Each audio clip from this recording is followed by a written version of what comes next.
A friend of mine recommended I go and see a GP. A few months later, I was diagnosed with prostate cancer. Come back in 4 weeks, tell us what you want us to do. How does he make that decision?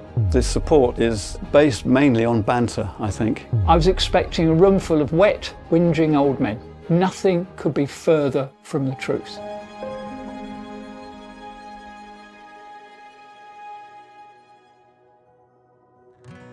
I'm Steve Allen. I'm closely involved with a charity called Tackle Prostate Cancer. Our aim is to support men and their families whose lives have been affected by prostate cancer. How does that work? There's one chap, he's only 62.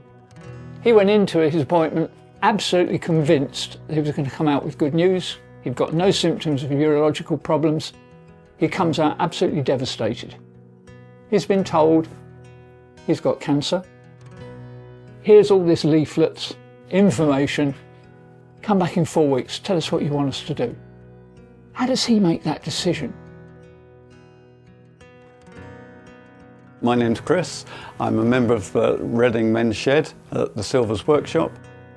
A friend of mine recommended I go and see a GP. A few months later, I was diagnosed with prostate cancer. When you first get the diagnosis that you've got cancer, you go into shock. As much as you might be prepared, it still hits you pretty hard. I was moving house at the time and I thought, well, I may not have a workshop because I'm downsizing.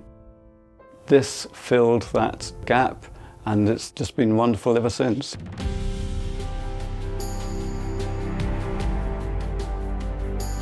People come to a men's shed because their lives very often have changed. They want something in their life to change the life that they've got.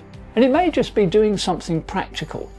But as soon as you start getting involved with people, 3 feet away, you talk, you make friendships, and from there, yes, you may go on to talk about more serious, more personal things, the things like prostate cancer. It helps if you open up about these things. Other members feel more relaxed as well, and hopefully they feel free enough to be able to ask questions and chat about things. We don't just talk about illnesses. We've got lots of positive things to add to the shed and the makeup and the projects and holidays and family and this sort of thing. We talk about a full range of subjects. This support is based mainly on banter, I think. You can always ask people to help you out with a project if you're unsure, and the ideas that people come up with are just fantastic. What you really need is to talk with somebody who's been through that. That's what we in Tackle are doing. We've got a network of around about 120 groups throughout the country. I went into the group locally here. I was expecting a room full of wet, whinging old men. Nothing could be further from the truth. It's full of warmth, safety, love, support. And that's what we're trying to do with Tackle Prostate Cancer, to support the groups who are then supporting their own people. So I think our group and Shed's group have got so much in common. And it is this ability to talk about yourself in a space in which you feel comfortable. Even from people who haven't had the same diagnosis or going through the same thing, it's just the camaraderie that exists in the shed. When I came a few years ago, there was a guy making his own guitar, for goodness sake.